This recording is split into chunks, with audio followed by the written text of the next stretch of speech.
माननीय उपराज्यपाल श्री बी.के. सक्सेना ने पिछली सर्दियों के दौरान नई दिल्ली नगरपालिका परिषद यानी कि एनडीएमसी क्षेत्र में ट्यूलिप बागानों में के अपने विभिन्न दौरे के दौरान न केवल आयात लागत को कम करने के उद्देश्य से ट्यूलिप पौधों की स्वदेशी बुआई और उत्पादन सुनिश्चित करने के तरीकों और साधनों की खोज पर जोर दिया था, साथ ही उनके उपलब्धता को बढ़ाना बल्कि स्थानीय पुष्प कृषि उद्योग को भी बढ़ावा देने को रेखांकित किया था।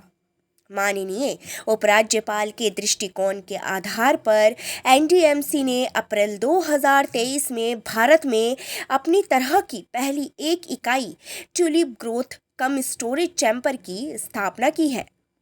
CSIR, DDA, NDMC और MCD के अधिकारियों के साथ उपराज्यपाल सचिवालय के अधिकारियों द्वारा विचार मंथन के बाद ट्यूलिप के स्वदेशी कंदमूलों के उपयोग को बढ़ावा देने और आयातित कंदमूलों पर कम निर्भरता के उद्देश्य से भारत में ही ट्यूलिप बल्बों की गुणन उत्पादन के लिए अनुसंधान और परीक्षण शुरू करने का निर्णय लिया गया।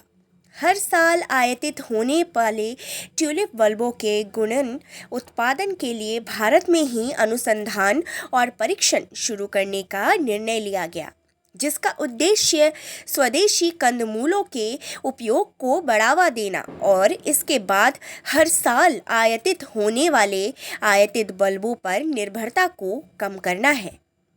एनडीएमसी क्षेत्र में भविष्य में उपयोग के लिए परीक्षण के आधार पर ट्यूलिप सहित काटे गए बल्बों के संरक्षण और प्रसार के लिए उचित संरचना बनाने का निर्णय भी लिया गया, क्योंकि दिल्ली क्षेत्र में ट्यूलिप के गुणन उत्पादन के लिए स्थितियां तापमान उपयुक्त नहीं है। इसलिए एनडीएमसी ने तुरंत लोधी गार्डन में एक इकाई स्थापित करने की पहल की।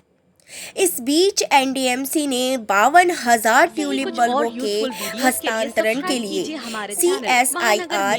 IHBT